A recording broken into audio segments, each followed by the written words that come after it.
O le a whata ia I maunga o au pa ia sau ngata oe. Le tua e o le mana ma le malosi o malava. Le tua le tama, le tua le alu, ma le tua le anganga sa. O lo whaavae ilo o tau soifua ma lo wola.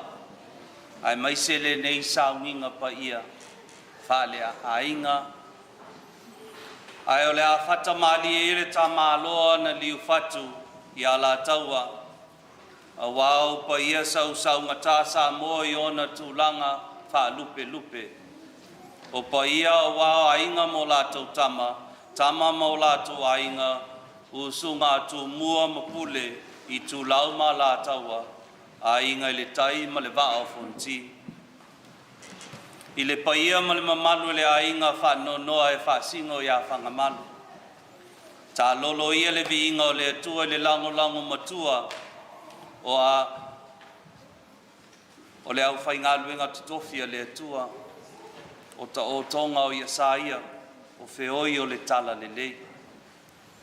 O tae au le atunu o menino I nau ma malama foi nei tulona le tae au. Le ainga o le atua I le nei aso wa tātou poto ai. I lumo le nuo le atua tātou te patia le soifua po le ola o le tina nei. Le asa tātou mana tunatu ma tātou wha manatu I lo tātou ainga le tātou sanginga wha le ainga. Ai wha vitai le alofa ule lo tātou matai o mawaile nei avanoa tātou te whātasi ma le tamaitai sa. Le whionga I a Sister Christina. Ai maise le ainga wha vau. We come together today as family and as friends to honor this precious gift of life. The life of a mother, the life of a grandmother, the life of a great-grandmother, the life of a dear friend. And so we come united in our faith to offer the greatest gift that we as Catholics could offer, the sacrifice of the Mass. Welcome to each and every one of you on behalf of the family. Tātou patipatia si le fua le malo le atua I le suafo le tama ma le alu ma le anganga pa ia. Ia whātasi le li I mautou. Ai tātou te le tunginga le upenga la tātou whainga taulanga. E au ia I tātou ona tātou whalongolongo I le pese na usuia le neitina I lona soifua. Whalinga duenga, lona soifua I te tono o si o tātou ainga, ai maise lona whātua. O te walau atu ma le awa ma le whālualo I alalala mai lalo I le nei taimi.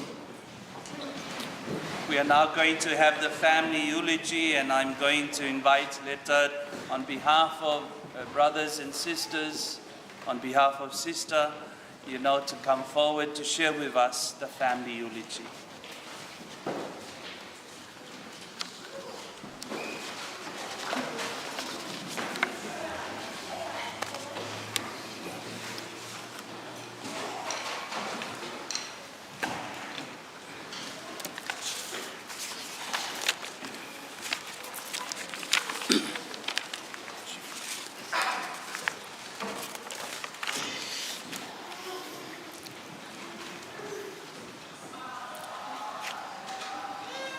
Lo wanga ngai. Ia e whamanu watu I le li'i. O mea o mawhoi o I tatonu ia te au. Ia whamanu watu I lona suafa pa ia. Jerusalem mai. A whaia ngalo oe ia te au. Ia ngalo lava I lo o 5 tau matau. A whai o te le manatua oe. Ia pipi iae lo o lau whaiva I lo o ngutu. O te mua I wha atu lo, I le fio o Iesu I le Eukaristia, wha atalo wha atu I laua fionga, le sui e pikopo, o le puleanga sini, laua fionga patele Morris Thompson. Wha pea le nu o le atua, wau whanga poto mai, E patipatia le taulanga whaafetai o le soifua o si o mātou tina o Sarai Smith. O loo wingoa o imeleta le Via Smith sea. O au o le wii o le whanau a si o mātou tina ma si o mātou tama ua maliu. O le whanau e toa valu. O le au tau mawhai e whai sina moli mau i le o langa po o le talaanga ma le mātou mafutanga ma si o mātou tina. O Sarai na soifua mai i le aso 15 o Februari tasiiva tolu valu i whangamalo savai. O ona tua a o le alai au loto whaife au mai sato le pai ma tālita kumi tui poloa mai whangamalo. E toa wha le whanau e matua lava lona uso e suafa ya Eveline. So o le tama e suafa ya lova, o le isi tama o popi, ia masi o mātou tina o Sarai o le wii lea o le whanau. Na ulufale Sarai, i le aonga whawhai aonga i maalifa i le tausanga e awhe iwa se lau 5 i le 15 o ona tausanga. Whai uina lona tau mawhai i le awhe iwa se lau 5. Ma ave ai o ia o se whai aonga i aonga tūlanga lua ale malo. O nisi nei o aonga sa whai aonga ai lo mātou tina. O Tūtanga Primary School i Whangamalo, o Lau Moli Primary School i Avao, Sa Sina Primary School, ia male Primary School i Sa Fotu. A alu le mātou tina i le aonga. E vili lana wila vili vai e alu ai le aonga. E Latu ai i Whangamalo e alu o ia aonga e whai aonga ai. A o whai aonga o ia i Sa Sina.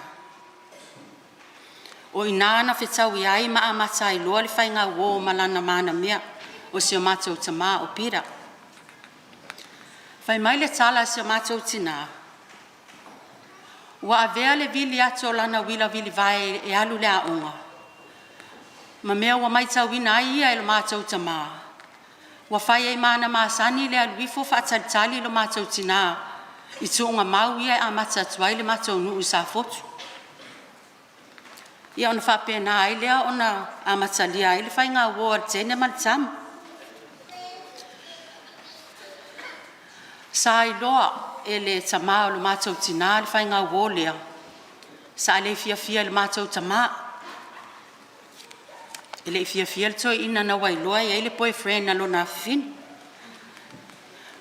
Ua ave ai la ma mea ua ui loa e le vaenga lea le awala pu foi lea e sa le whai mai e le pese le whapea.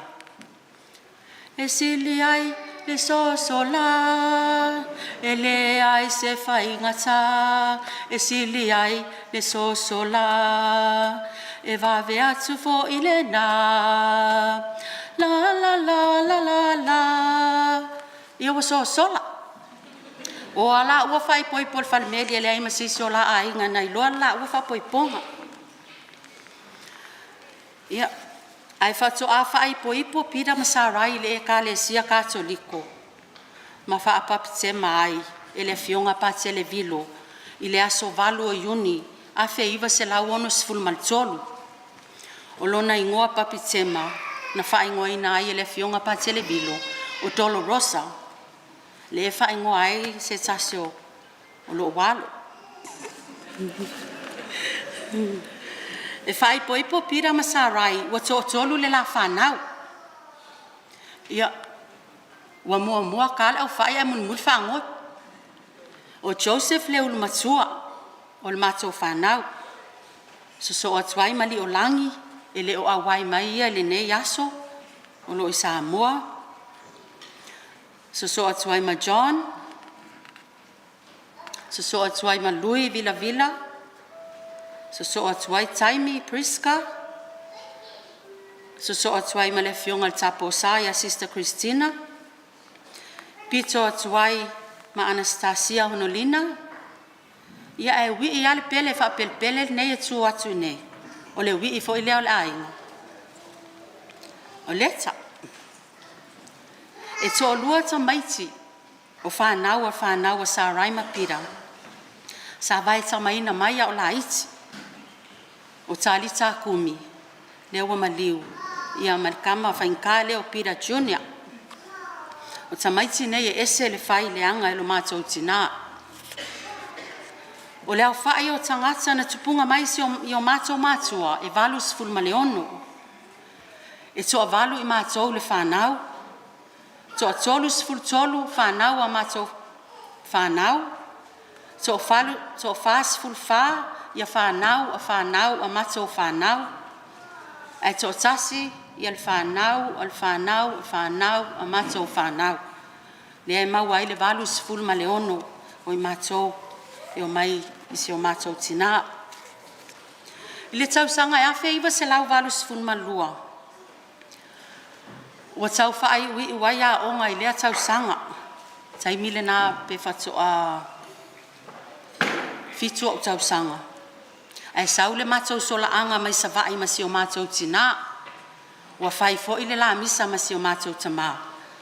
O na tonu loa lea i le lo matua o le a mātou sola mai a pia. O lo o iaile ia siona tina ia masiona a inga. Tau nuu le mātou pasil vave au. Isa le lolonga, te ale lima le tai au. E le ise va ai alu le ono. Ua popole le mātou tina. Una whaile o le tonu mātou te oi i o le malai va ale le maota. Pe ise vave, se vave, e sao ise va ai mau te o ese mai e masa vai. Ia, ko ke loo ko, nga a koa le leile pa se le va ai mako a inga. E toa lima mātou, e tasi lava le tamaititi, e ona le pasi o le lato a inga, e ona le pasi na molia mātou le maota. Le ana wha alava ili pase se to ono wa ala iti na aso. Mātou o mai ia pia. Mātou tau nuu mai ia pia, mātou wha amautu i funga lei i le uso si o mātou tina. Sa nonofua i masiana whanau.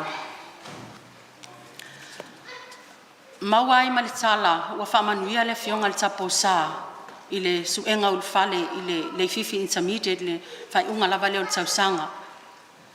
O ina na whamautu ina ai le mawhawhau o le mātou tina, o mātou o le a whamautu ia pia, o le a sue i fo i mātou a onga ia pia. Na a mata le tausanga e awhi iwa se lau walu sifun matolu, Wa e lo mātou tina, wa su elo nā vangoa ia onga ia pia. Wa maualo nā vangoa e whai a onga i le a onga primary school e vai mea. Ia awa mātou wa onga fo ina ia pia. O le tausanga nā na mātou o mai e mai sa vai ia pia. Au mātou lava e pa ua mātou pute o sa vai. O le whai unga le tausanga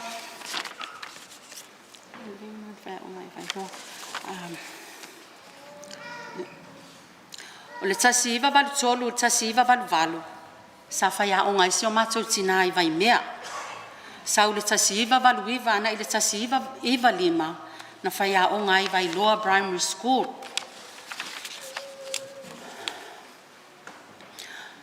O le whai unga le tasi iwa lima, na li tai ai loa si o mātou tina, mai lana ngaluenga le whai a onga.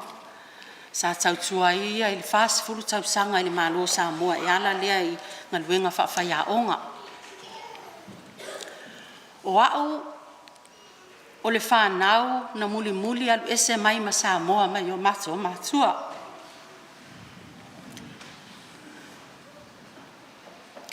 Sa whai le matou au lotu i tula ele o matou mauti au lotu le matanga luenga kolu se pa ia i tula ele. I le taimi le nā e lo lotu ana i whalisa katoliko le pea. O se mātou tina e sa tali lana maalia le sangata ana. E peita iane na ina ua oifo mal mātou tamae si ima ini usila. Ia eleini vasenga, eleini sang itua inga sangata ana. e Krailin le mea sa fai ele la mata fale na o si mai fo ni sila ia le ana fa ton wina ele fionga pa televilo sa ia i Krailin e la ko join le vasenga tolu ka le langa mali le vasenga tolu ia le e o mai lava le taimi nei pe ona to sila iai pe ala tu mam le lotu ia so lava la na mali o le vasenga tolu o se tina e se le to anga ile tausi tu a inga. E tō anga i le lotu. E vave usua mami misao le tae au i le ono. E sa vali mai lava i oi tula ele. E na i le pea i misao le ono le tae au. Ne tai misi se misao mami kai au uma lava. O se lo matua fo i ese le faa sili o ia o mea le e kalesia. E silia kuai lo mako ki ngā. Le fai o le toana i al fai fe au ma mea le ekalesia na i lo o mea e mana o mea i totono o le matou a inga pe ona folasia fo ine mo le mau tea ia te sema luafe ma le iva o le tausanga le na fato a o mai aisi o matou tina i lau ele o Australia ia na sau ine ia te sema luafe te sema luafe ma le iva ona toe foi na matou toe olea ia o ke topa luafe se fulu i Samoa mo moli Samoa ona no foi leo ona ia i Samoa sa no foi mapira ia manai yo matou te foi sa no foi ma lo matua taimi lea i Samoa sausanga luafe se fulu matolu na toe fai malanga mai ai se o matou tina i le luas furtasi o sala lea na sawa i loa nofo a yala ia mo ia e fai malanga ia ia malanga pu e alu i lea taimi ma lea taimi ai pe o le tausanga na fa mautu mai ia wa sawa wa nofo ia i nei ia matou le luafes fulfa sa fai ele sitseni ni usila mam sa matou ai ma le uso ia taimi ma se o matou a inga i tai ile men faelan fa tau tonga lan sitsen yo watangi asi lo matua il fainga langa fa tau tonga langa siksengi ona fa peanga ia e ka ulo la wa mawala siksengi usila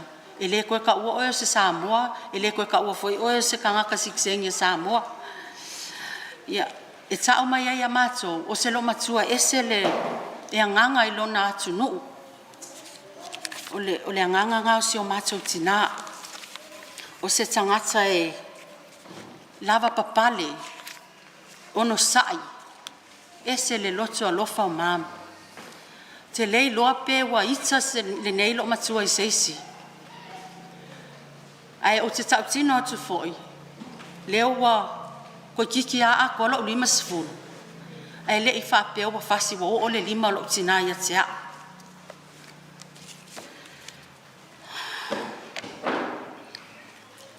tausanga luafe sful valu sa fai longa ilo na valu sful tausanga na o mai e fo yuso matuangane mato fatastasi fai longa na lona asofanau ia o le taimil na ua amata lava ona malosi mai le dementia ma le Parkinson o mam se ia o mai lava le luafe lus fulu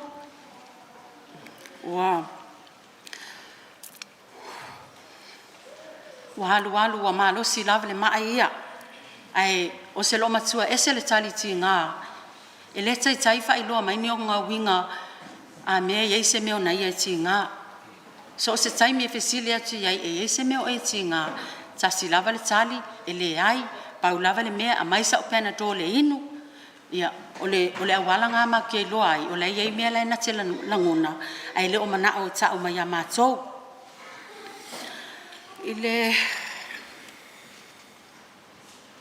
o mam o se tangata ele fili ai e ula i alma tau a inga ia au fai mai wa udar supo ale meu ke loa fai ia sa ai na le supo foi na e tau sami ai mam o le hala foi na o le umi o lona soifua ma loloina e ui lava na mai ia ala ma lo sia tatu tina le ingo supo le lopo le o kuka kai Lua vavenga mai silo makua.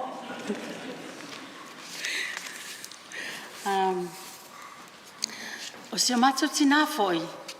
Ese le valus fulu tausanga o te a. Lena fai le lockdown, fai online learning a tamaitia onga. Ese le ala o le mafau mam. O le lei o lana fai ngumela. Le lei e numbers. E fesosoani o dolo rosa e struggle fai ngā timetables. A o mam. E loe mam fai le timetable lakua e le lua e kawanga e se fulu lua. Le fai ngā timetable e mam. Forward and backwards. E te misia ia se o tina. O ne peo a wala ia e fai e maa onga. E faa ngai oi e lona mafau. Ona o le mai le mawai ta te faa longo i tanaka i kangaka e faa pea. O le mai lea o le mafau o tangata e amaka ia onga ona le iloa mātou. Peo le mafuanga ngā ke leo kaimi. E mau te nofo il fale. E fai matou a onga sa mam.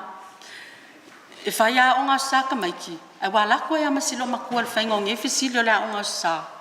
Ona ole nau ia whapea, ona ola pea o ngā mga kua pea ia fesili ia whai po e tali mai ai e mātou te loa ai o lai e okay ale le memory silo matua.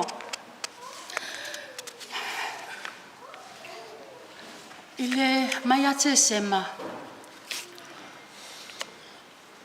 O le matou a inga na maua o mal koviti. Mai le aso lusfulu ono o te sema. Sa fai le matou a inga kirisimasi o le whaleo taimi. Ia o mamatou ta ape ai. Aina tu uai mami o le aso lusfulu ono. O ina le na amatai o na lia e symptoms o le kama. Ia wa fai lo le whatatau. E leto e mai a mami i le matou fale. O le atu i o le whaleo taimi. Ai peitai. Ua pipisi fo i mal wha amai i le whaleo le au vaenga ngā. Le ana to e whai e le stone. E to e ave i o le whaleo lina. E tu uai mam. Matou te whawhataia le lofa le atua. Whawhatai ese awala le atua e. E tu ina maila na whanau. Wa maua o mai mātou le wha amai. E na tasi lava le uso. Masiana whanau. Na whaasau ina mai le wha amai. Le ana ave isi o mātou tina e tu uai. Me sau wai te wa uma le whai unga o te sema aso lusfulu fitu o te sema. Le ana ave lo mam le whale mai. Aso lus le ai. Te sema nā le whai unga. Le ana mātou wha ama i ai. Sa wai Januari. Wa iai lava le swinga o mami lona mai wa fa solo lava na vai lona tino e mo i lava e tau sami ai wa iai lava le swinga o matou mai tauina lava wa iai longa swinga le ana o e loa le aso lusfululua ave o Januari le aso mo na le na ave mami fale mai ia ele fa pena tau fia ai na o sina ono i tula sa tau fia i mam fangi na sa fai ia tonga fitinga fo mai ia na tuete mai la ia tu el fale lina le sa ave ai o lo le aso lusful fitu o le aso la le na toe vili le ambulance ma ave lo mam le fal mai ona wale sao se me ai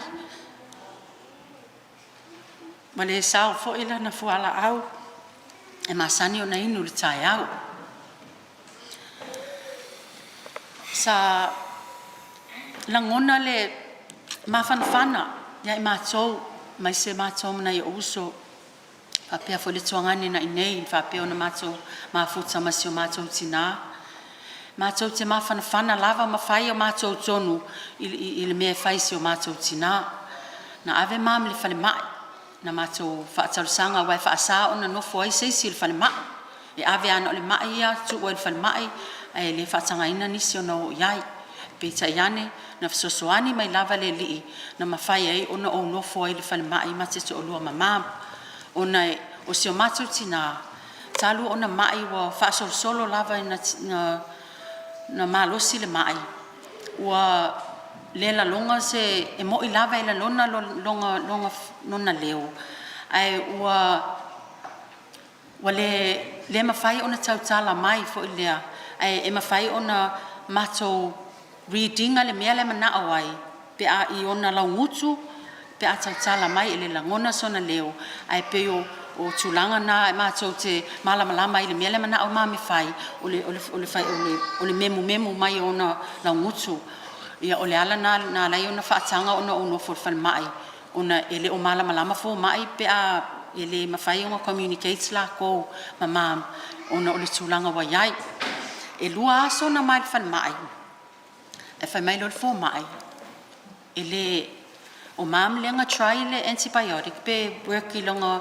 chest infection ya a fa pe o malua aso ele work ya fai ma ko le kong nga mai le advice al mai fai ma tonu pe silina mai fale ma futai ma le ainga ilo le tu fal mai ai ama to mana na ola vai tu fal mai ya e fa wa wala to tonga fitinga ai ele improvement se yai e atili ai ona mai mam ya le ona ma to so tai fo i mauso ya ma to ngani fo e le tonu e fai o mam ya le na lai ona to e mai lo tu mam ma to ma futai ile lua va yaso salu ona le ai se me inu ya e vala awina lo na matai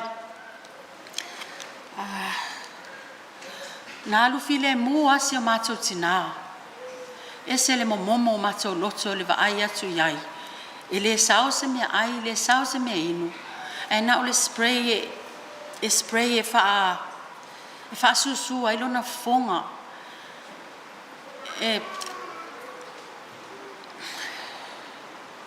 ese le fainga tau le atu langa le tilo atu sota matua o le atu langa fa pea e fa taile li na au mai ani se lua va yaso matou te mafuta ai ma sio matou tina e ui lava ina fainga tā ia ai lava au wala le li e au mai ai le file mu ia i matou te mafuta ai pea mai ai nei taimi o tutoi o ia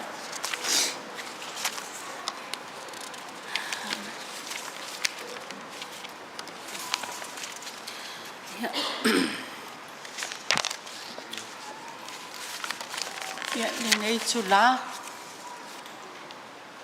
a tonu lava le moli mau wa vela foi fala ai au ko mumu mai sisi le umi lo moli mau ia e a uni ia sala umi ai o matou vale alo falava mo si o matou tina o le ale tse vai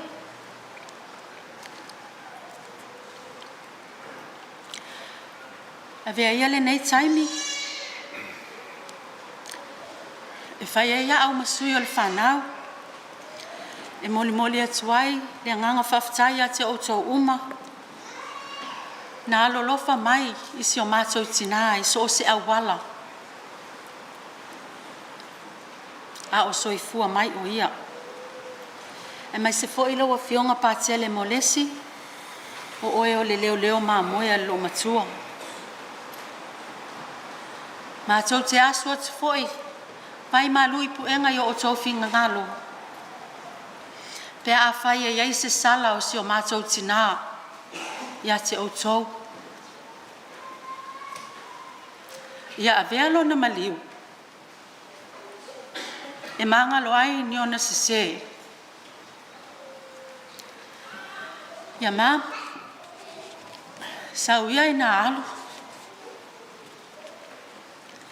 manu ia tele lo malanga te talo mai mo matou Aftai.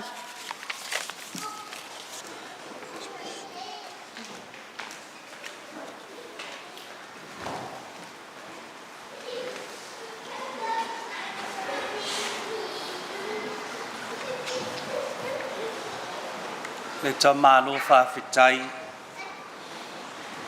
katonu e fainga le yaso fa penei ona tau fa matala le lofa ai fa fitai wa e ma fai ma fonga tau moli o le tamai tai sa ia mai se foi ia le nofo alo ma le ainga na lua e moli ai lumo le atua le anganga whaafitai le soifua po le ola. Po le nei taimi la tātou sauninga le tūmaleanga le Samoa ai le i tonginga se upenga ia o se launga e ao i lana tūmalana whaaloalo e te tau o na wha tulo. E te tau o na wha maulalo. Pei e masangi ai fo i tātou i le tūmaleanga i le patipatinga o le taulanga pai o le misa. I o le nei taimi o le a whaiela tātou i fonga. Pai ai le whanau, e whai lea masui o i tātou uma e whapea i fo i le tina i o tātou vaivainga mo tātou se i le tele o taimi o whai o tātou loto ai tu le whinga ngalo le atua.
I tātou te talo.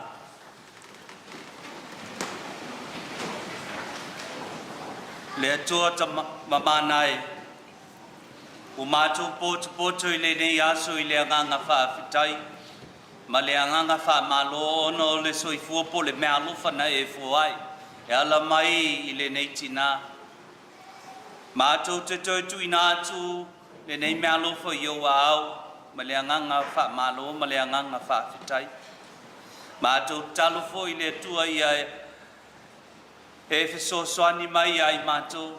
Ia mawhai e ono mātou tau ave, le tiute, ia ai maise le pese na pespesea, e tina ia Sarai lona soifua, ai whaasirisiri lona whaatua. O la mātou o lenga lea latu ia Iesu Keriso, lo mātou wali.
O le folanga mai le tuse lua a Timoteo lona mata upo I wha fola mai le whai upo e ono se whangata mai le valu se I le whai upo e sifuru mai le valu whangata mai ai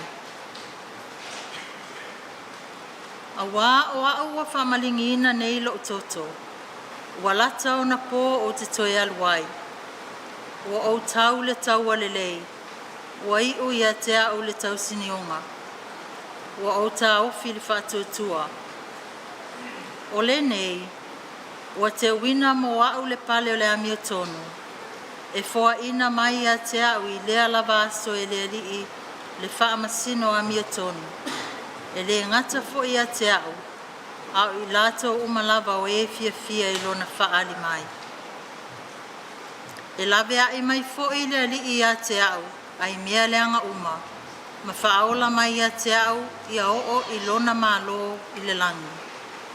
ia te ia le vi inga e whaavavau lava. Amene. O le upua le li.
O le fulang o lona lua fulang o le afionga le tua e Moimoi le tusia whataoto.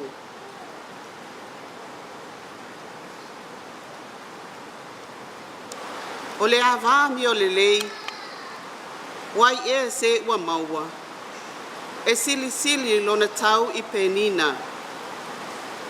Ua whaatua ia te ia le loto o lana tane, e le mativa o ia I oloa. E anga le lei o ia ia te ia, ai le anga leanga ia so uma o lona o langa. Wa tautala o ia malipoto, Wai ilona lau faiva le tulafono o le alofa. Ua vaava ai o ia ia mionga lona ainga. E le ai o ia I mea ale pai e. E tu lai mai lan whanau ma whaaftai ia te ia. O lana tani foi wa vivii ia te ia. E toa tele whawhine e amiolelei I Latu. A oe, ua whaasirisiri oe ia I Latu uma. O le afionga a le alii. Lea tuai whaaftai.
Fatasi le li mauto.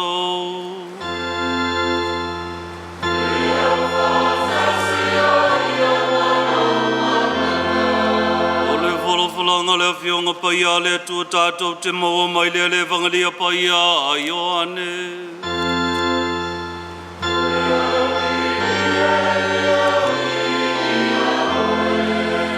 Ioane lona matau po se fulu ma le tasi a mata le whaitau le whaiupu e tolu se fulu ma le lua se I whangata mai le wha se fulu ma le lima. O le matua o la tātou whaitaunga ua tangi Iesu. Whafonga le au whaitawina. Ua ofoi Maria I le mea sa ia Iesu. Ua vai mai a te ia o na whapau mai lea o ia I o na vai. Ua whape mai a te ia. Le li e ana e nei po ua le oti lo utuangange. Ua silafia e Iesu o ia watangi. Ma iutaia o mai ma ia o whetangisi. O na ti ngā tele lea o lona whinga ngalo. Ma ua tu lava o ia. O na whape atu lea. O whea na o tautu ina ai o ia. Ua whape mai lātou ia te ia lea lie maliu maia. E te sila sila I ai. Ua tangi Iesu. O na whape ane ai lea o iutaia whauta I le tele o lona alofa I a te ia. A uisi o I lātou ua whape ane e le I mawhaia e le neita ngāta na ia whaapupula mata o le tawaso. O na vavau foi le oti I le neita ngāta. Ua toe ti ngā tele le whinga ngalo Iesu o na o lea o ia I le tuunga mau. O le ana lea. Ua tuina foi le maa I lona ngutu. Ua whetalai atu Iesu ave ese ia le maa. O na whai mai lea I a te ia o mareta le tua vivine o le wo ti lea lie wo o ina ia ina mangongi a wā o lona pō whāle nei. Ua whetalai atu Iesu ia te ia pēna o le whai atu ea ia te oe a whai e te talitonu ona e iloa lea o le mamalu o le atua. Ona lātou ave ese lea o le maa I le na tu ai le woti. Ona te pane leo o fofonga o Yesu o whape atu. Lo tamae o te whawhitai ia te oe. A wawa e whafofonga mai ia te au.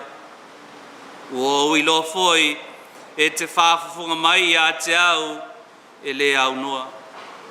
Ai peitai ua ouwhai atu ai. Ona o le moto tangata o lo o vanga ngai. Ina ia tali tonu lātou. Ua e au ina mai au. Ua ia whetalai atu ia upu o na alanga lea o ia ua leo tele. La sa aloe i nā sauia i whafo. O na alu ai lea i whafo o lena oti ua fusi o na vae mo o na lima i le fusi. Ua fusi fo i o na mata i le solo solo. O na whetalai atu leo Yesu ia te i lātou.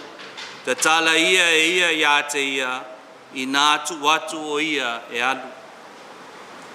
O na whātua tu ai lea ia te ia o iutaia e tō tele, o i lātou ia no mai ia Maria. I na ua lātou vaai atu i le mea ua whaia e Yesu. Ia tupu ma ia mawā le fionga pa ia le atu o tātou whālongolongo iai, mai le evangalia pa ia a Ioane.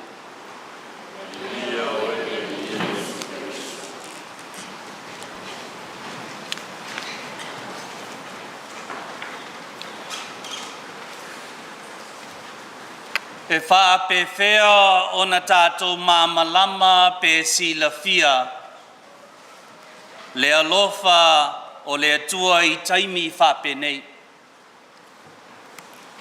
O le tala ia Yesu, Mareta, Maria, Malasalo e a mata ai na lalanga se tali. O le whaupunga sili o na whaamafa na whanga i le awhionga le atua i le tusipa ia uma i so utali tonunga o upu nei e tolu. Ua tangi Yesu. O nei upu e tolu na tangi Yesu e wheso tai mai tātou langona. E whaamaoni ai o tātou loimata. Ma whaasao ai se mau se po o se tō tāofi. O le malosi ma le mawaa o le wha tua. E le solo e se ai a te tātou le wha vau. Ma le langona wha nonoa. Te ao o mai le wala aupa ia le atua. Ai o le wha tua e mawhai ai o na i le anganga wha vau. O na ulu atu i le wha noa moni. A tātou wha vau ma wha noa o la tātou te talo. O le mea sili lea o na mama ma moni i luma o le atua. O le te talo mai le taele o a tātou wanganga wha vau. Ua ta aia ai le anganga manua ma le wha noa i ao le atua. E ui le wha noa ma le manua o i tātou wanganga e wha lata mai le atua i a te tātou i taimi tātou te mawhati ai ma wha noa ai. E langona e le atua o tātou ti ngā e vave foi ona tutulu mai le langi, peo le nei aso, a wā ua masani o ia, ona o le maliu whalawa au lo na alu, i lunga o le koluse. O le atua se atua e langona ma masani le whanonoa le lalolangi, mai tātou taito tasi.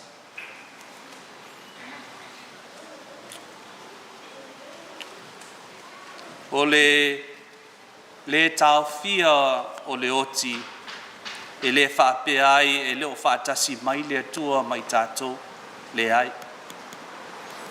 O le maumoni o le whaatuatua e moli mau mai, o le atua e whaatasi mai tātou, mai ia mau popo tātou whaatasi, ma tangi whaatasi, ma oe maa. A waolo na alo lea na maliu mo I tātou, ma si tia tātou whātasi I lona maliu, ma lona toe tū. O le mau ma le tali tununga moni lea, e tatau ia I tātou na maua, I le nei tau tinonga o le whātua. Na maliu Yesu I le oti tātou te whewhewe ai. Ma whaasao lotoina tātou mai le whewhe I le oti. Ua mate ngā tāpe ai se ae tau sa ili ai ni upu e wha matala ai le sao o le neitina. Pe atonu e pei o le ea tātou te mā ngafa I lona tāua I na ua tātou manawa e maua ai le ola. O le tina ia Sarai, o se taulanga tātou te mōlia whātasi, ma le taulanga paia o lo tātou whaola I le nei whata whai taulanga. A se taulanga mātango fie, taulanga I lona soifua, whale ngā luenga malana tautala, malona alofa, malana amio ai whaasili ai, lona tautua, malona whātutua, e peo na tātou whālongo I ai. Whai mai se whaupunga e le aise moni a Samoa whapefo e le aise moni a papalangi. O le moni a o le moni. Ma o le moni foi lea mo tangata uma e leo se moni a upo se moni a se isi. A o le moni ua wala au ai tātou e le atua mai tātou uma. A tonu o le anganga le nei o le neitina I lana tū malona whātua o ia o se so upu a keriso. Ua o tau le taua le lei, o iu ia te au le tau simionga, o ta ofi I le whātua. Sa langona e le nei whaife au, le mawhatia ia te o tau le ainga. Ua wha manatu mai e Sarai lona maliu, mea sili o na tāua I le olanga. Wha whetai I le atua wa tātou mawai, ia mea e awala mai le soifuanga ma le au nanga wha maoni o le alofa. I le anganga wha tuatua, e mita wha le anganga ona le pule alofa le atua, ua ia foa I ari tātou se tina. Awa le mea alofa lea le atua na tuina mai mo I tātou le ainga. Whawhetai le atua I lau pule whasoa. I le anganga whātuatua e tau nuu ai le upu whasamoa. Tau mai nā o aunga o fuala au e whatu ai le titi. Masui ai le ula a wala tātou taulanga mōlia e ala le soifua po le ola o le tina ia Sarai. Ai le whaingo fie. Ai sea. Whai mai le tusi na malingi lo I mata o lo tātou whaola I le maliu o la salo e peo na tātou whalongolongo iai I le nei aso. A wā o aso whapenei e no ngā ai le mawhauwhau e tui ai o tau le ainga e maise o tau le no whaalo ma ainga na lua. E whaingo fie o na sapi ona o le vale alofa. Ai a whai o le oto mai nā o ute o whai ngā mea mō tae ao le nei, e le te tau na sapi, ma tutulu tātou le ainga ona o le maliu po o le walaupa I a le atua. O le au le tautala I lo oto whai taulanga, I le soifua le tina nei. A wā whai mai le upu wha Samoa e le tausulaina le tonga le lei. E le tau whaia se launga I se whaalo maualunga. Ua taia ma fusifusia I lo I mata ua malingi. E tautala lava le whaaloalo ia I lona le leu ma lona mata ngofie. Lea le soifua o le tina ia Sarai. Whai mai le mau o le au mātutua e le sapi le matua alofa I lana whanau I luma o tangata.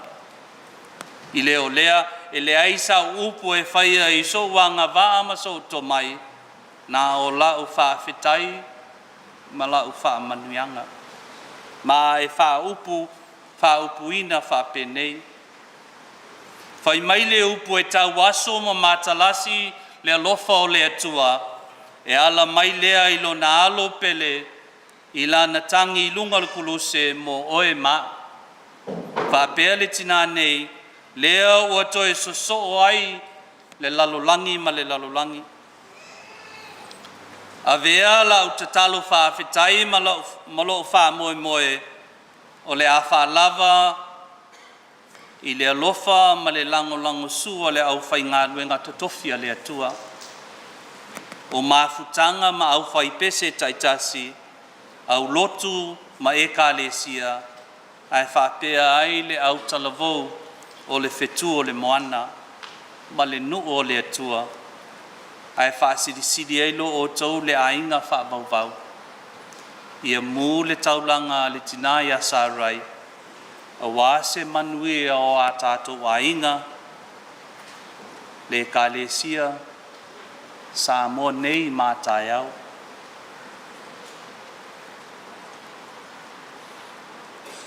One of the hardest things we deal with in life is death, because death conjures up in us that wound of the heart and make tears fall. Of the privilege of the ministry of the priesthood, I find it is one of the hardest things to do as a priest, is doing funerals. But especially when it is a funeral of someone that I know or someone that I have loved in life. Because a moment like this recalls that most precious gift that has been instilled in us by the love of a mother, with due respect to all the dads. It is our mothers that conjure in us sentiments, and guides us in our life. It is our mother who is our first love. It is our mother who is our teacher. It is our mother who is our friend. It is our mothers that love us unconditionally in life, no matter what. And so today we stand to return to God this precious gift of a mother. A woman that I have the privilege and honor to know in life. Sister, I stand with you as people in the ministry, united to your brothers and sisters and to the whole family in giving thanks to God for the life of your mother. No words of mine could wipe away tears or soothe a broken heart. But I firmly believe on this day, as I said in Samoa, that it is through Jesus' tears that validates our pain and unites us with him through the cross.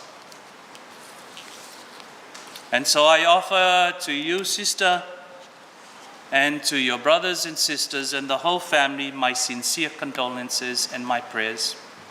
Thank you because you did not hold your mum all to yourself, but you allow us to be part of her life and her journey.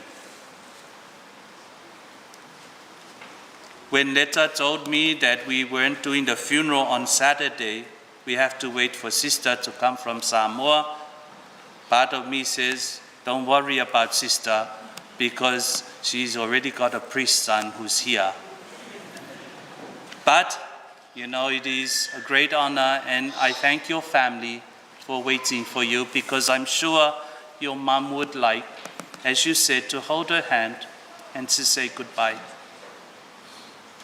Let us give thanks to God for the gift of life, for the gift of this woman. And to the young people, I pray that you never lose a moment of the day to say to your mum, I love you. And I thank you for life. So often we forget, so often we take for granted the love of our mums. So often we ika, and we walk away, but yet our mum will always be our mums. Because you cannot buy a mum at Franklin's or Woolworths. You only have one mum, and God gave you that mum. And so let us celebrate Sarai's life, and let us ask God to welcome her home. Later in her eulogy said, on behalf of her mom, to ask forgiveness of any one of us who have, that this woman has offended. Later, I'm sorry, but I think you're wrong. This woman has never offended any one of us. It is you and your family, and Peter and everyone else that offends us, but never this woman. She is always a woman of love. She's a woman, that captures the essence of what it means to be a tina. Sarai manuia lau whainga malanga, ia e manatua mātou le whata whaitauranga o lo walii ma lo matai, i le swafo le tamā, ma le alo, ma le anganga paia.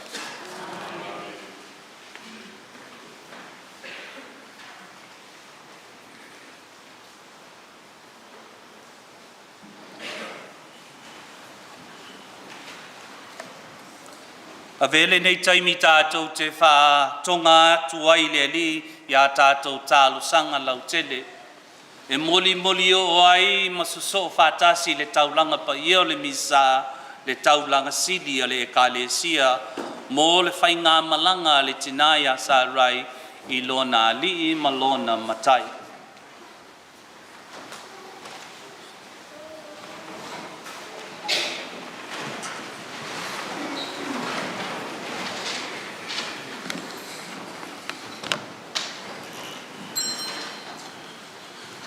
Tātou talosia le taitai o le kālesia Pope Francis. Ia maua pea le mālosi le tino, anganga ma le mawhauwhau. A wā o na tiote mo le manuia o le kālesia au au. O lo tātou te talo lea leli.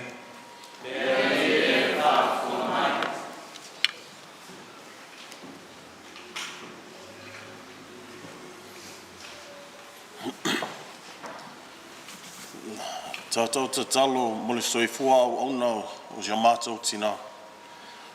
Ia peo se la mepa susulu i tutono mātou a inga. O la tātou o lenga lea i lea li.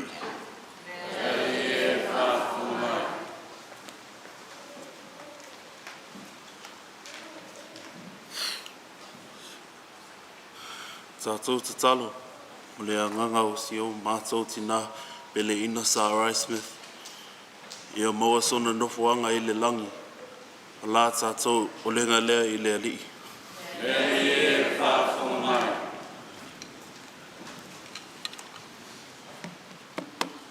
Ia tātou tarusia le upu folfolo le nei aso, ia ta ia laina ai le whainga malanga si o mātou tina. Whatasi ai mai tātou uma nei maatai au. O la tātou o lenga lea i lea li.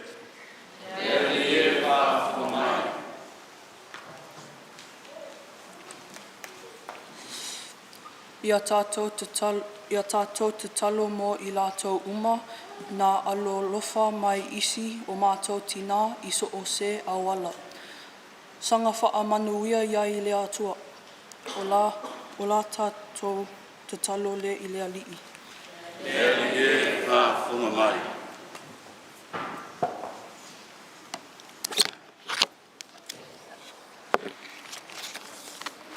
Ia tātou te talo mo le nei aso. Whiawhia o si o mātou tina peleina. Ia tau nuu mea uma male manuia. O la tātou o lenga lea i lea li. Lea li e whaafonga mai. Tātou tuina atu nei tālu sanga ua whaaleo ia o lofo le tina paia, si o lofa Maria, ua tumo le kalesia, ua ia te oe o le li. Ua manuia oe whine uma, ua manuia oe Jesu le fuo lo walu. Maria pa ia e le tina o le tua. Ie tāle sia I mātou tanata ang sala. I ona po nei manei tuaso le mātou woti. Amen. Le tolo mātou tamai. Ia e tali le leia nei tālo sanga ua mātou wha leo mātou tuinatu I o ao e alatu ia Yesu Keriso lo mātou wali.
Le ai ngā le tua i o tō tani e tani me leia la tātou me taulanga i le tua le ona le mana uma.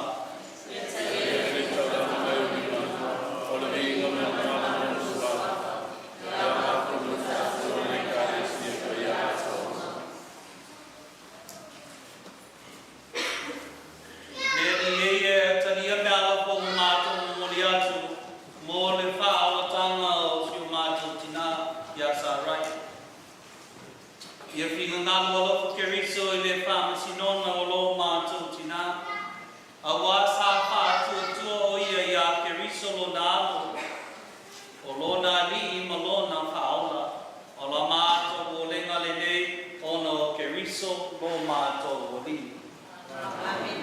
Ia whātasi le lima o tō.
Ino ua mai ale tamo whatangana. Na tango i e le ipu na toi abatu e ia i atu o e le whawhitai ma le viinga watu atu le ipu lona o so ma le whawhi atu. I nā whe tango pia i ai o tō uma ma whe inu mai ai. O le ipu le nei o no toto le whea rai na pou, ma le whakapau, o le apa ma ningi ina ia mo o tau, ma tangata uma mo le wha maanga loina o ang sala. Ia o tau whaia le nei sa minga o wha mana tunga o.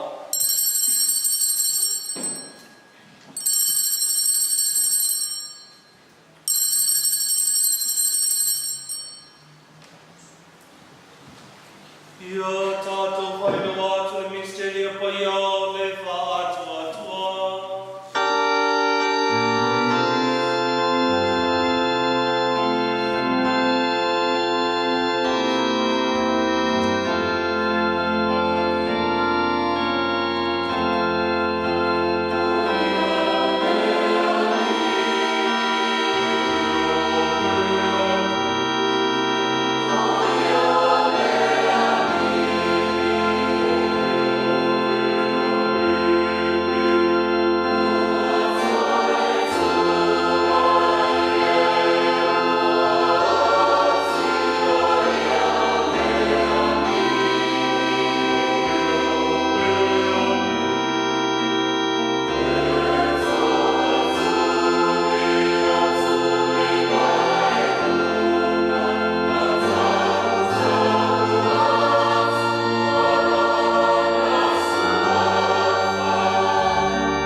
Le tamana mana e ono ia whātasi mai ana ia te ia, i le māputanga maleanga ngā paia, o le vi inga male mamalu ato ua i la roa pio, i le whāpau, whāpau lava.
I lo wolo fo muti vale kasa mātou mai lea masala.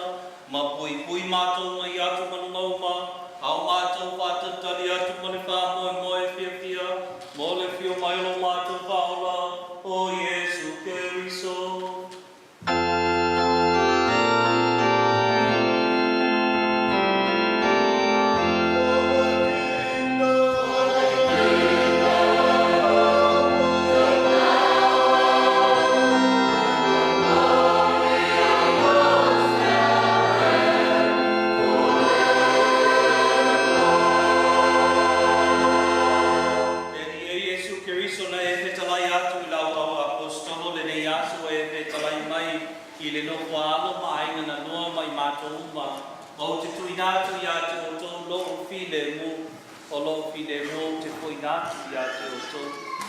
Awa nei e sila mai a mātou ang sana. Ai le wha atua ala koe ka le si o poto. Mai au mai moi mātou le while mu ma le tasi lo malo. Le aua e soifu ai mo le whaavau lava. E atu o tautu mau le while mu o Therese. O whailonga le whailonga o le while mu.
Pauta ni tamai Moimoi le tua.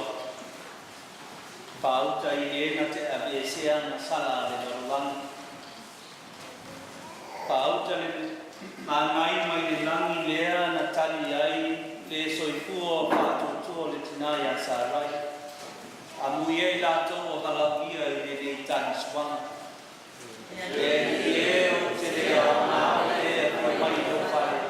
Ai tawa o sau te raina.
Noi, la matamata i le tātou slideshow.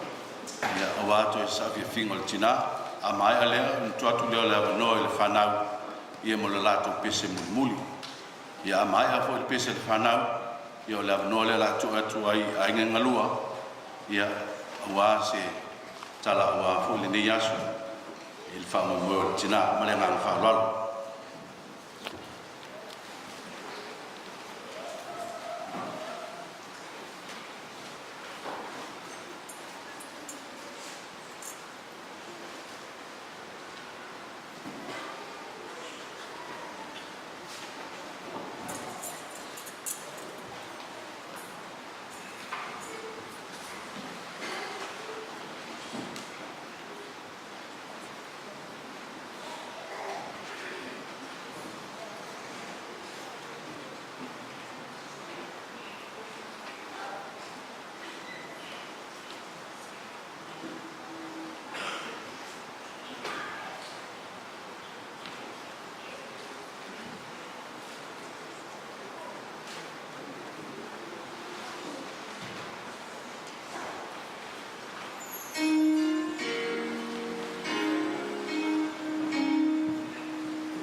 Stand around here. Amido kalangan. Tusuot kokes.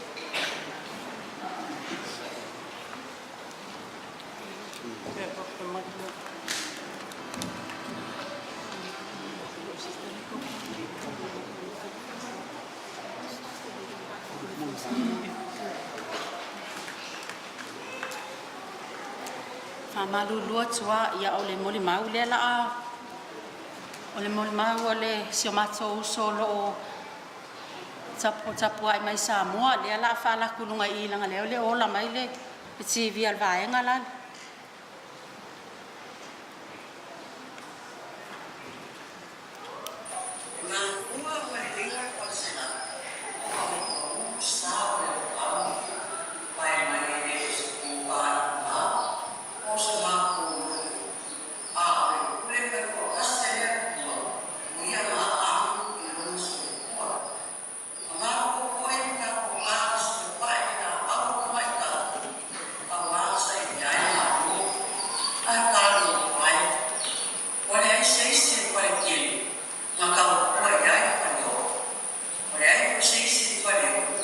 What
Ua o tula I lava I le anga I le ava ma whaaloalo te tawai. Nā tō te mua I whātulau pēa I le whio manu mālo Iesu I le manu malu nei. Ai longo puia li I a wā le tātou mawhtanga. Ia, mo le malanga sā le sio tātou tina. Longa oli sanga tū mau. O le Liverpool Cemetery. E pe ona iai te tonu o le tātou Porkalame. 207 Moore Street. I Liverpool. I longa I le Elizabeth Drive. Pe ama se 5 minute. E rua tua I nei. A mai a le tātou moli inga o se tātou tina I ona oli sanga tū mau. Ia ona mātou a leo le anganga. Whailo mātou whonga e whaima whonga pa ia I ngana lua. E whionga e lupe whaalele a sista. Ia man mamalo no whaalo e mātou te walau mar whaalo ai lau whionga. Pa te mo lesi le suia e pō. E whapea whoile pa ia le au nanga. Ia man pa ia maulunga sa mō potu. Wātou e taimi o se mātou tina. Ina ia tala au mai mo tātou. Toi whātasi mai I le mahotai. Tua mahotai a wān malu le tua. Ia. Pai ai nase tātou wha malustino, ia, ma te atua I fwysem tū parpala wāle nei aso ma le tātou mawhtanga. Ia, ma mia tele to e sauninga ma to e kua whanga umo le aso tina whaftai mo le mātou noa.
Tātou whamanatu hoi e sela nei, e māmalama o ke riso lea, na tai ala aino na soifua, ma pāta e o ia,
la foatu I sui o le fo se uso foi tono fina nei e ia le tātou tala pātu ai tinai na pai ngā langa.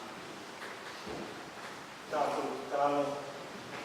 Mātou whaatai le tua I ona iai au na sāmino tui muri o tina nei. Mātou whaatai I Moimoi, mai mātou o tie, o lau mea ropa I at mātou, Nai a Sarai, e ki whaatai mo mea ropa, o e whaamāro koe nai o ia, mātou awa o mai ai, mātou iai, e ki e nei aso.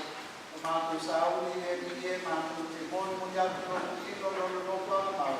Mātou whaatai mo mea upalapa, mātou whingaro whatenana, iai o moroko karo wānga reita, te inātu, te dunia, te te lau sāma, te hu, e ki e mātou whātau I nai o ni sāminga, I le maota, I le whanomariu, I le whangia, mai whātasi mai o lau te tua mai o moroko, le tua tamāre, le tua le alu, le tua le rāna whangia.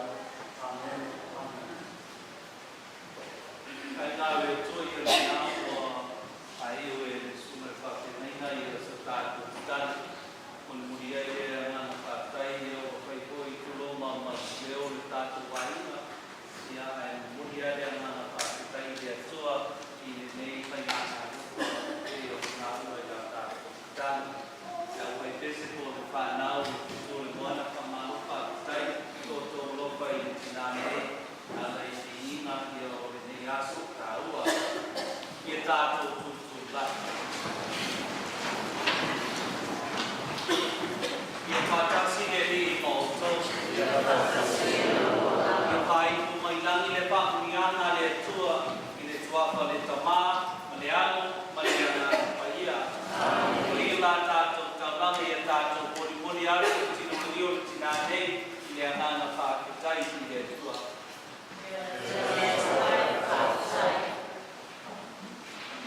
Thank you.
Yeah, I can fit this game. Just a little bit.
This on each end.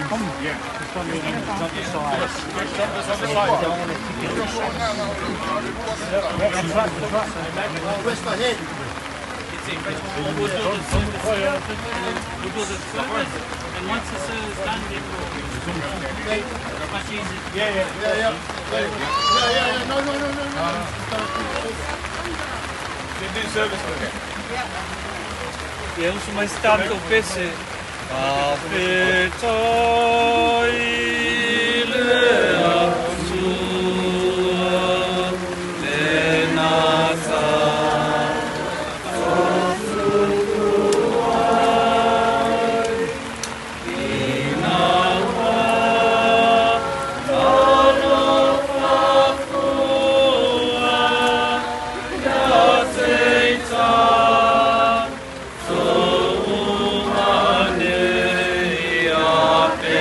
Yeah.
Le tamale, tua le alo, le tua le anga ngasa. Ma tau te si atu le biinga ma le whaaketai. I le nei whai ngā taulanga le tina ua mātou mori atu ai o ia i le alofa e meise le whātua tua. Mātou talo atu matangi atu i le nei taimi. Ia e whaapaia lona nofo ana muli i le nei lalo langi. Ai mātou te tuina atu lona nganga i lumo o la wafio. Ia e tali le leia o ia ona o lona whātua tua i lo walo. Ia e maise lana talo i le tina pa ia o Maria le tina o lo mātou ali. Molo mātou tina. Le le tua ia mātou po ai atu ma le anganga whaakitai. Le nei mea alopa ma whātua whātu ia te ia. I le suapo le kamama le alo ma le anganga paria. Amen. Ai le I kupina I le kusa le tina ma tu atu no nopuanga o te wala watu le nopualo tau pionga tamaitaisa o le taimile nei e a pio mai e kato pai le tina ai le kato kupina atu mo le tino I le tuna mau ma me lau tuna mamana sana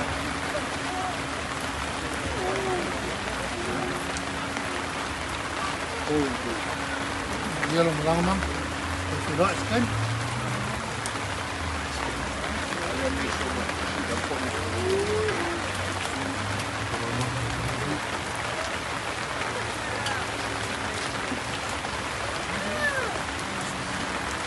So we won't protect it.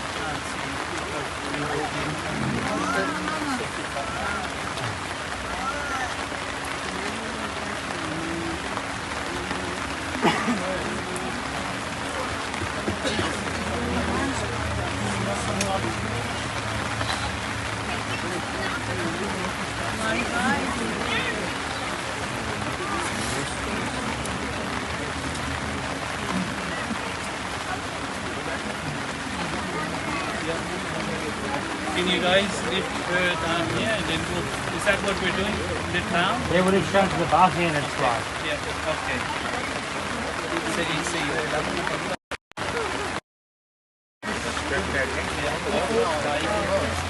Aí sim, uma aí.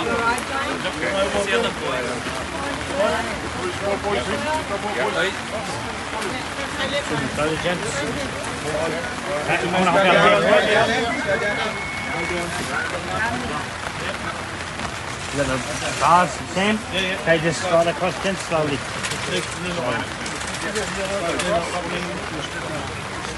Keep sliding. Keep coming.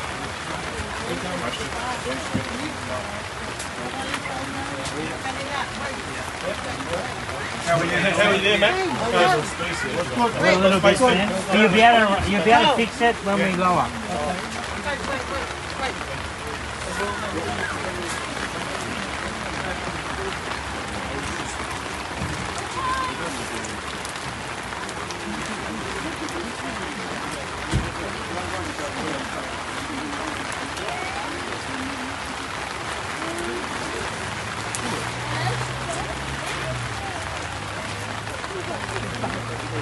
Ito mai ni mali palabao lo lalo ni Therese ai mai se lona tuato lona tino le tunga mau na ia papa ia ai tunga mau o e mani liu I lau o fio ia e tani le leia ai mai se ia e whamanuia le nei tunga mau o ala tani le tino o siu mato tina ia Sarai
Too many more because it's not going to fit.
Sorry?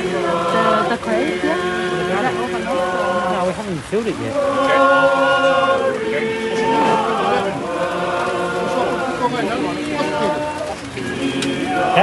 You can't put any more because it's not going to fit. It won't fit, it's getting bigger and bigger and bigger.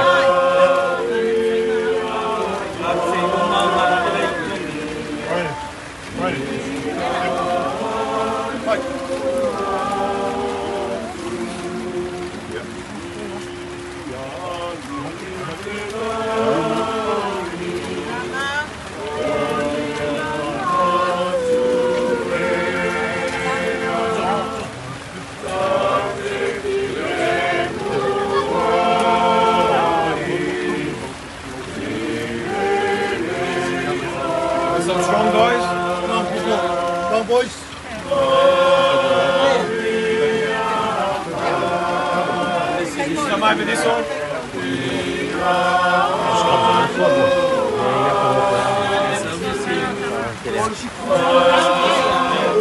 Go real. Oh, sorry.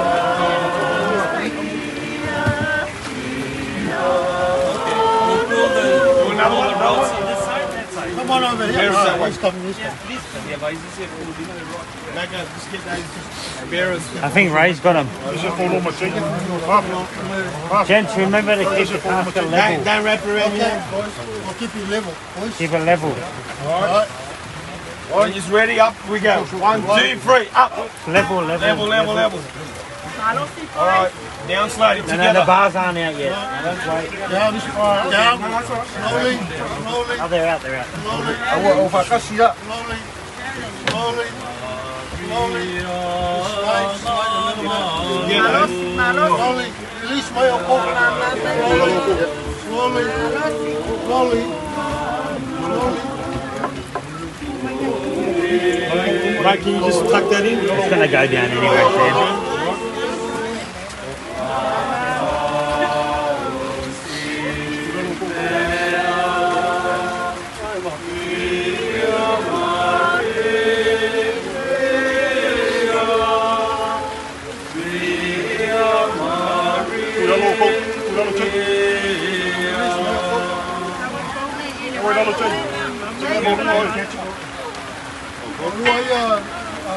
Brian Majay. Siamo Luis Malupi con Emu, no?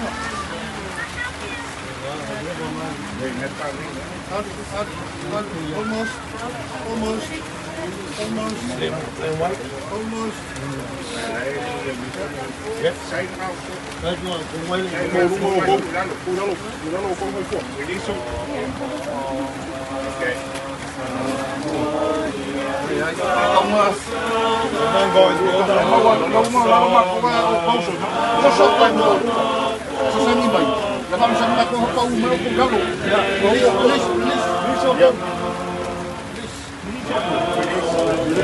That's it.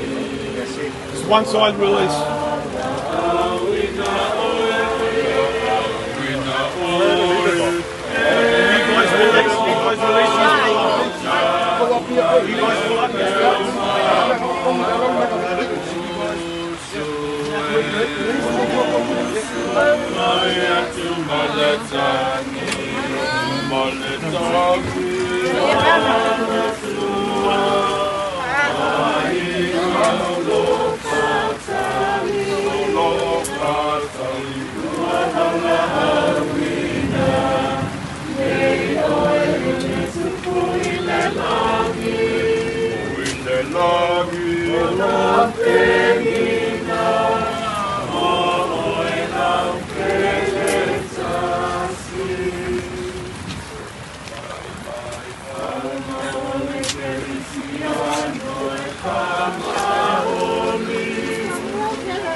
Wola o ya ke riso lea mato te whaapukai ai le tua ona oe e saunia i ale no kuanga e awatu i ai lo mato tina mato whaapukai le tua i me malava whaapukai i le launga mai ale oti i mato i le nei aso le rie talo ai whawawina lo nganga whamawhana le tua i le ainga i le whanau le ainga a extended family e tua iai lo walopa lo wanga le lei whaatai me malava i le nei aso tuatu le tino le tina i le tuma mau ia mātou tōku la mōna poi e iai le aso e o mai ai oti i mātou a o mātou lava sa uli lava tā pena mātou te pechaya i malava tio le rie mātou te whaatai ai ona oi e tuto iso mātou te tālen wala utu ai Amen.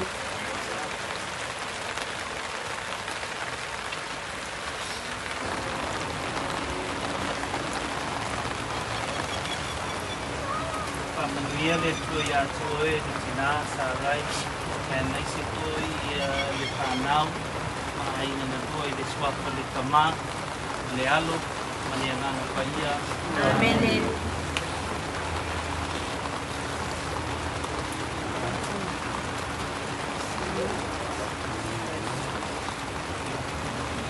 Ai au kele i upu pia le vainga i ke i le kuia kua. I muli nguma se punga kaimo. o ke sopa ia fai le pai fualanga. Masuangi aire ki pukar ka makai o la kaua. Mumolava mo mako fa kulo.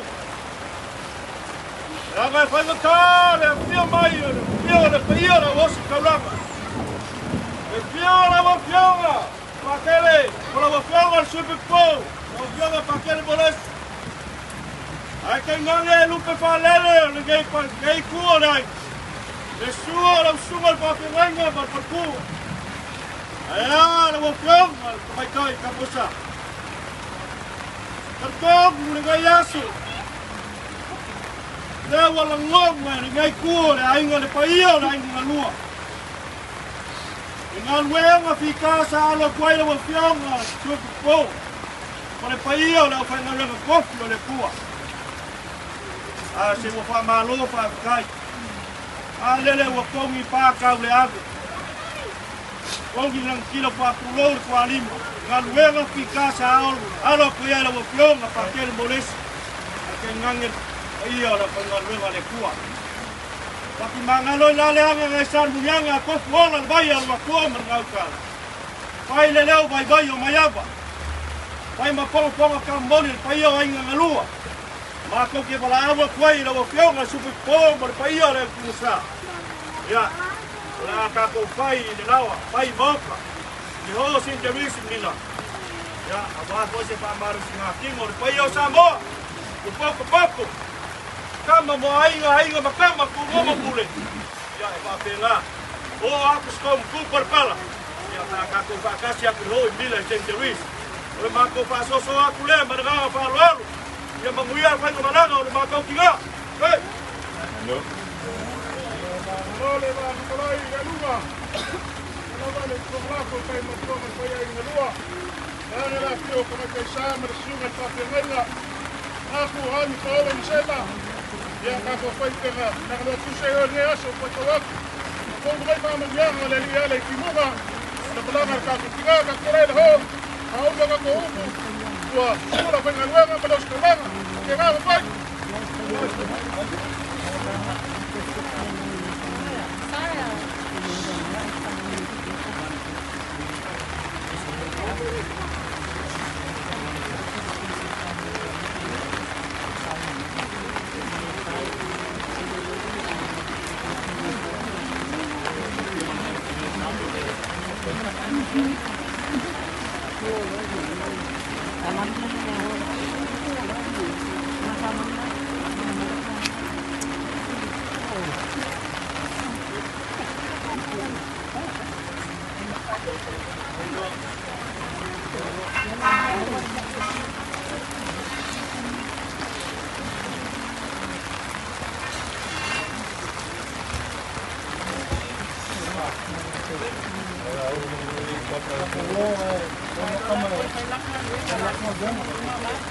Please come and say goodbye to your lady and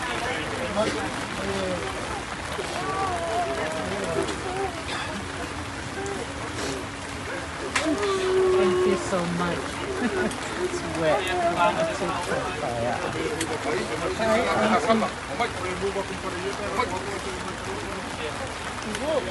Yeah, let them come now. Yeah, yeah.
one's got to go too, bro. Yeah. Let's put this one down.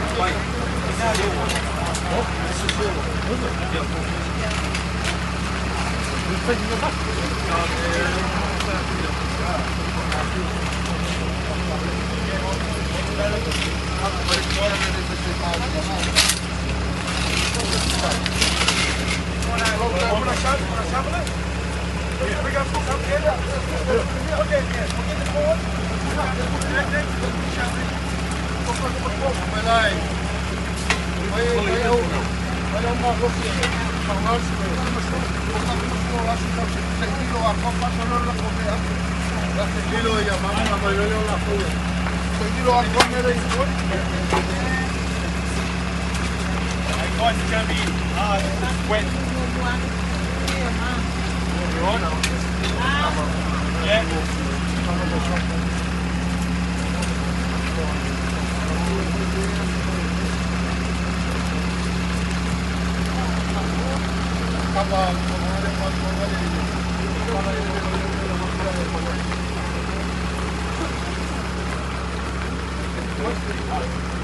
Oi, não é fiasco. Não é fiasco.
Skinny?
Oh, flatten.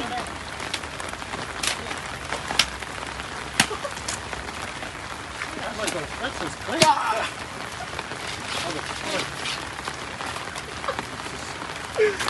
Kind of funky. Grab it already.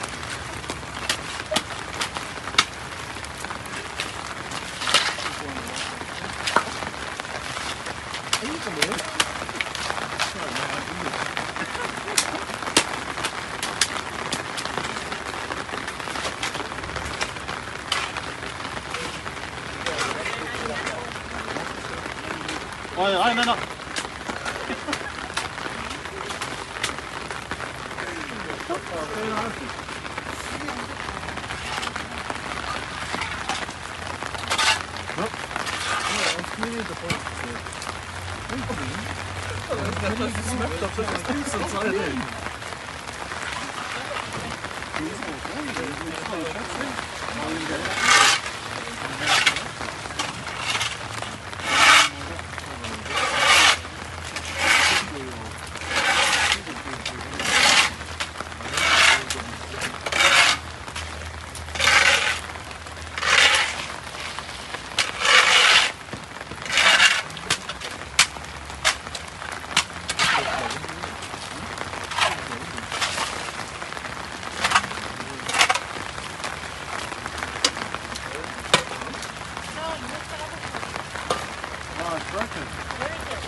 Thank you.